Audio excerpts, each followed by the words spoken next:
त्यांनी नाकारिलं. पूर्ण योद्धा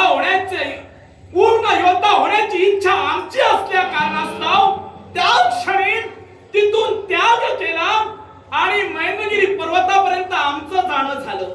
आणि आम्ही तुम्हाला दुसरे गुरु केले तेच म्हणजे भार्गव होय. मग कर्णराज, जर द्रोणांनी तुमच्या मतानुसार तुम्हाला शस्त्रविद्या शिकवली असं तुम्ही म्हणता, हो. कारण तुम्हाला शिकवली की नाही हे पाहायला त्या आश्रमात मी तरी नव्हतो. मग मी सांगतोय ते ऐकावंच लागतं ना. मग तुम्ही सांगितलं ते मी ऐकून मान्य करू मग नका. तुम्ही आता असं बोलू नका, मान्य करावं लागतं.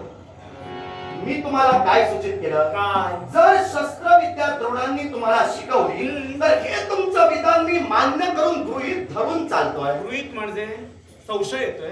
संशय आहे. संशय कशाचा? संशय आहे. संशय कशाचा? जर एखादा शिष्य एखाद्या गुरुकडून पूर्णत्वाचा आशीर्वाद घेण्याआधीच म्हणजे अर्धवट विद्या घेऊन गुरु दक्षिणेसाठी जर माझ्या समोर उभा राहतोय तर एकतर शिष्य तरी अर्धवट आहे, नाहीतर गुरु तरी स्वार्थी आहे.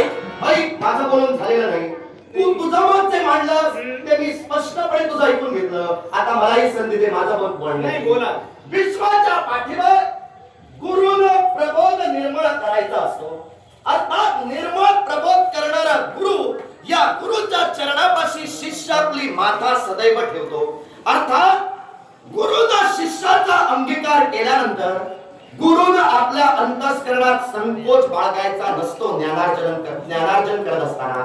मग जर द्रोणांनी तुझं शिष्यत्व तुझं गुरुत्व स्वीकारलं होतं, तू त्यांचा शिष्य आणि ते तुमचे गुरु हे नातं जर तुमचं होतं तर प्रश्न माझ्या मनात असा निर्माण होतोय, त्यांनी तुला विद्या देण्याचं अर्ध्यावरती का नाकारलं? आणि जर नाकारलं तर अर्ध्यावरून विद्या जर तू भार्गव परशुरामांकडून जर घेतलीस तर गुरु दक्षिणेसाठी तू पुढे येणं हा तुझा मूर्खपणा आहे. तेव्हा सुखासुखी मरण्यापेक्षा तू हळूहळू मागे जा. तुम्ही सहज बोलून गेलात. प्रबोधन निर्मळ न करियायचा गुरु कशाला? गुरुपदी निष्ठा न धरियायचा शिष्य कशाला? कारण माझ्या गुरुने आतापर्यंत जे मला ज्ञान दिलंय ना ते पूर्णपणे प्रबोधनच माझ्या जीवनात केलंय. आणि ते पूर्णतःरित्या ज्या शस्त्रविद्येत मी पूर्णतः पारंगत झालो आणि त्या शस्त्रविद्येत जो पारंगत झालो आणि ते ज्ञान मी मिळविलं त्या ज्ञानाला गुरुदक्षिणा द्यावी या सद्भावनेने आज जर का शिष्य रणमैदानी उभा राहिला काय चुकलं? म्हणजे अर्धवट ज्ञान देऊन तुला सोडलं, त्या अर्धवट ज्ञानाची गुरुदक्षिणा मिळवून देण्यासाठी जर तू इथपर्यंत मला सांग, एवढ्या ज्ञानावर जर तुझा विश्वास आहे, तेवढ्या अर्धवट ज्ञानावर जर तुझा आत्मविश्वास आहे तर मग महेंद्र पर्वतावर परशुरामांचे चरण काय फक्त धुवायला गेला होता? मी तुला सांगतोय राजन, मी तुम्हाला सांगतोय काय चरण धुवायला केलं होतं. ऐकून घ्या, चरण धुवायला केलं होतं. तुला दुसरा गुरु करावा लागला, तिथं या गुरुच्या गुरुदक्षिणेसाठी तू पुन्हा येणं हे विधान आधी मला मान्य नाही. त्या गुरुदेव दुसरी गोष्ट, भार्गव परशुरामांनी तुला विद्या दिली, पण विद्या ही कोणत्या स्वरूपात दिली होती तर तू ब्राह्मण स्वरूपात तिथं गेला होतास. मग मला सांग, आपलं खरं स्वरूप लपवून ब्राह्मण वेशात भार्गव परशुरामांची फसवणूक करून जी विद्या तू घेतलीस ही विद्या तुझ्या कामी येणार नाही हा माझा थेट वक्तव्याचा मुद्दा तुझ्या समोर उपस्थित करतोय. याच्या मुळाशी कारण आहे. कारण ज्यावेळी सहस्त्रार्जुनांनी भार्गव परशुरामांची माता म्हणजे रेणुका या मातेवर 21 वार केले त्यावेळी भार्गव परशुरामांनी खऱ्या अर्थाने शपथ घेतली, क्षत्रियांची अवकात या विश्वात मी जिवंत ठेवणार नाही, म्हणून त्यांनी पृथ्वी 21 वेळा क्षत्रिय केली. तेव्हा या विश्वातील क्षत्रियांची जात त्यांनी मारली. त्यानंतर खऱ्या अर्थाने क्षत्रिय जन्माला आले हा भाग त्यानंतरचा. पण त्यावेळी त्यांनी पण केला होता, त्यांनी प्रतिज्ञा केली होती की ब्राह्मणांपासून मी कुणालाही विद्या देणार नाही. आणि म्हणूनच ब्राह्मण वेश तू घेतलास आणि ती विद्या कपटानं त्यांच्याकडून तू मिळवलीस. पण एके दिवशी असा प्रसंग घडला, तुझा गुरु म्हणजे परशुराम तुझ्या मांडीवर आपलं मस्तक ठेवून निद्रिस्त झाले. त्यावेळी एक भुंगा खऱ्या अर्थानं तुझ्या गुरुच्या पायाचा चावा घेण्यासाठी तिथपर्यंत येत होता.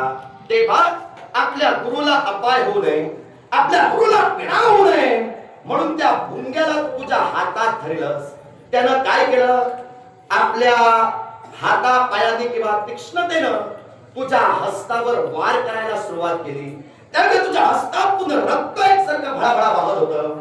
त्या रक्ताचा स्पर्श ज्यावेळी भार्गव परशुरामांना झाला त्यावेळी त्यांना जागृती आली आणि त्यावेळी त्यांनी पाहिलं की गुरुची निद्रा भंग होऊ नये म्हणून या शिष्य कर्णानं फार मोठं धाडस दाखवलं.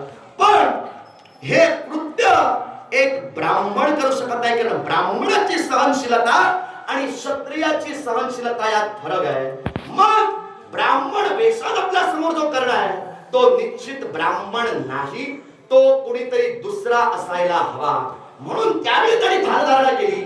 त्यावेळी त्यांना समजलं की ज्ञानार्जनासाठी माझ्याकडे आलेला ब्राह्मण कुमार नव्हता, तो कोण होता हे त्यावेळी त्यांनी जाणलं. तेव्हा कप्तान आणि चोरून विद्या घेतलीस म्हणून त्यांनी तुला शाप दिला.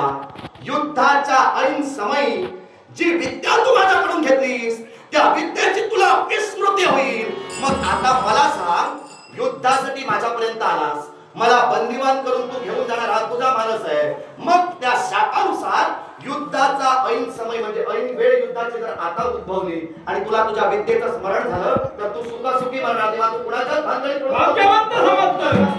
नाही, मी भाग्यवंत समजतोय. कसं काय? गुरुसाठी जर का मला मरण आलं असेल ना, मरायला मी तयार आहे. म्हणजे? पण त्याचबरोबर एका शापिष्ट राजकर्त्यानं जर का तुमचा शेवट घेतला तर तुमच्या विद्येचं काय?